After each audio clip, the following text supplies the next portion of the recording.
रामकृष्ण हरी. संत ज्ञानेश्वर माऊलींनी आळंदीला शके 1218 मध्ये कार्तिक वद्य त्रयोदशीला गुरुवारी मध्यान्हकाळी समाधी घेतली आणि त्यांच्या या समाधीचं वर्णन अत्यंत रसाळपणे आपल्याला संत नामदेव महाराजांच्या समाधीच्या अभंगामध्ये दिसतं. संत ज्ञानेश्वर माऊलींच्या संजीवन समाधीचं वर्णन भक्त कथामृत सारामध्ये आलेलं आहे. संत महिपती ताहराबादकर यांच्या संत लीलामृतमध्ये आलेलं आहे. तसंच ते अनेक ग्रंथांमध्ये देखील आलेलं आहे. परंतु संत नामदेव महाराज या सोहळ्याला प्रत्यक्ष हजर होते आणि त्यांनी हुबेहूब या गोष्टीचं वर्णन केलं आहे. श्री संत नामदेव महाराजांच्या गाथ्यामध्ये श्री ज्ञानदेव समाधी महिमा नावाचं एक स्वतंत्र प्रकरण आहे. या प्रकरणामध्ये श्री संत नामदेव महाराजांनी संत ज्ञानेश्वर माऊलींच्या संजीवन समाधीच्या प्रक्रियेचे सुंदर आणि रसाळ वर्णन केलेले आहे. संपूर्ण प्रकरण खूप मोठं असल्यामुळे मी त्यातील सार तुम्हाला सांगण्याचा प्रयत्न करतोय. त्यातील काही चूकभूल झाल्यास कृपया क्षमा करावी. यामध्ये संत श्री नामदेव महाराज काय म्हणत आहेत की प्रत्यक्ष पंढरीनाथ पांडुरंगांच्या आणि संतांच्या प्रेमळ विनंतीवरूनच श्री माऊलींच्या आणि त्यांच्या समाधीचं महात्म्य श्री संत नामदेव महाराज कथन करीत आहेत. सर्व संत मंडळी उत्तर भारतामध्ये तीर्थयात्रेला गेली होती व सर्व तीर्थ केल्यानंतर तीर्थयात्रेची सांगता झाल्यानंतर संत ज्ञानेश्वर माऊलींनी श्री भगवंतांना श्री पांडुरंगांना समाधीची परवानगी मागितल्यानंतर समाधी कुठे घ्यावी याची देखील विचारणा श्री पांडुरंगांकडे केली. त्यावरती देवांनी पांडुरंगांनी त्यांना आळंदीच्या सिद्धेश्वर मंदिराच्या समोरील नंदीखाली असणारे समाधी विवर हेच माऊलींचं अनादी स्थान आहे असं सांगितलं आणि तेथे त्यांनी यापूर्वी 108 वेळेस समाधी घेतली आहे आणि ही त्यांची 109वी वेळ आहे समाधी घेण्याची असे नामदेवराय सांगतात. संत नामदेव महाराज म्हणतात की त्या समाधी गुहेतून समाधी विवरातून संत ज्ञानेश्वर महाराज पुन्हा पुन्हा दरवेळी अवतार घेऊन येत असतात. पांडुरंगांच्या सांगण्यानंतर सर्वजण आळंदीला आले आणि आळंदीमध्ये त्यांनी सिद्धेश्वर महादेवाच्या समोरील नंदी हलवल्यानंतर ढवळा नंदी असं त्याला म्हणतात. ढवळा नंदी हलवल्यानंतर खालचे विवर मोकळे झाले, ते स्पष्ट दिसायला लागले. संत नामदेव महाराजांच्या 4ही पुत्रांनी ते विवर स्वच्छ केले. त्यावरील चौथऱ्यावरती मृगाजीन म्हणजे हरणाचे कातळे अंतरले आणि समाधीची सर्व सिद्धता केली. दुर्वा वगैरे टाकून सर्व सिद्धता केली. संत नामदेव महाराज म्हणतात संत ज्ञानेश्वर माऊलींच्या संजीवन समाधीच्या आदल्या दिवशी म्हणजे कार्तिक कृष्ण द्वादशीला प्रत्यक्ष श्री भगवंतांनी पांडुरंगांनी स्वहस्ते दिव्य अन्न तयार करून माऊलींना स्वतः भोजन वाढले आणि त्या अमृतमय अन्नामुळे संत ज्ञानेश्वर माऊलींच्या आत शरीरभर अमृतच तयार झाले.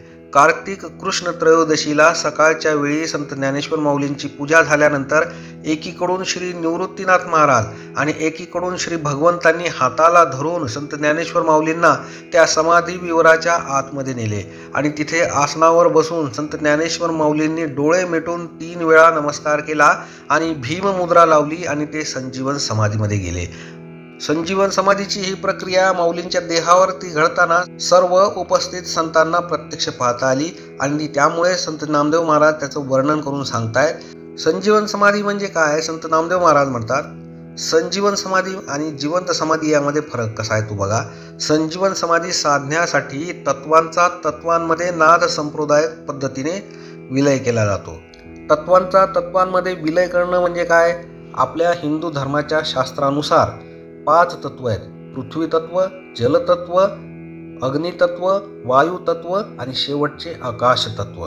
सद्गुरू श्री ज्ञानेश्वर माऊलींनी समाधी गुहेत बसल्यानंतर नाद संप्रदायिक पद्धतीने तत्वांमध्ये लय करायला सुरुवात केली. पृथ्वी तत्वाचा जलतत्वामध्ये लय केला, जलतत्वाचा अग्नितत्वामध्ये लय केला, अग्नीचा वायू तत्वामध्ये लय केला आणि वायूचा आकाश तत्वामध्ये लय केला.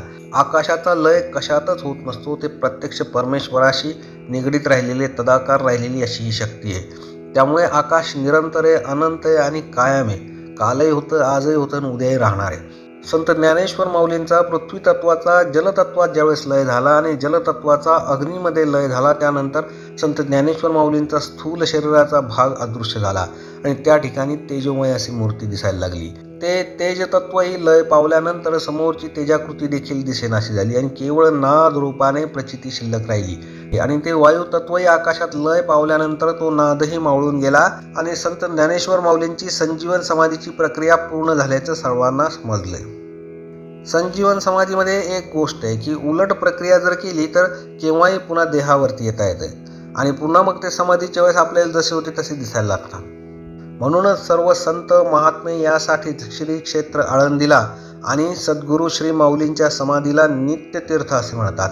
हे कधीच नष्ट न होणारे कालजयी असे तीर्थ आहे, म्हणून ते नित्य तीर्थ आहे. आणि श्री माऊलींचे समाधी विवर हे सूक्ष्म स्तरावरील आहे, तिथे पांचभौतिकताच नाहीये. शांतीब्रह्म संत एकनाथ महाराज याबद्दल काय म्हणतात?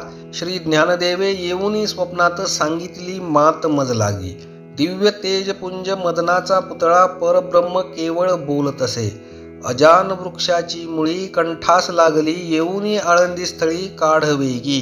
ऐसे स्वप्न होता आलो अलंकापुरी, जव नंदी माझारी देखिले द्वार. एका जनार्दनी पूर्व पुण्य फळले, श्री गुरु भेटले ज्ञानेश्वर. संत ज्ञानेश्वर माऊलींच्या समाधीनंतर साधारणतः 250 वर्षांनी ज्यांचा अवतार झाला असे शांतीब्रह्म एकनाथ महाराज सांगतायत. संत ज्ञानेश्वर माऊलींनी माझ्या स्वप्नामध्ये येऊन ज्या अजान वृक्षांच्या सान्निध्यात मी समाधी घेतली आहे, त्या अजान वृक्षाची मुळी माझ्या कंठाला टोचत आहे, असा स्वप्न दृष्टांत शांतीब्रह्म संत एकनाथ महाराजांना केला.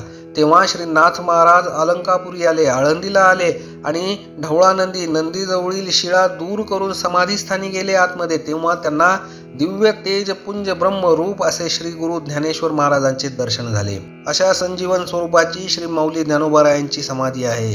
ज्ञानियांचे राजे, महाकैवल्य तेजोनिधी, भक्तांची माऊली श्री ज्ञानोबारायांना विनम्र अभिवादन. राम कृष्ण हरी, राम कृष्ण हरी, राम कृष्ण हरी.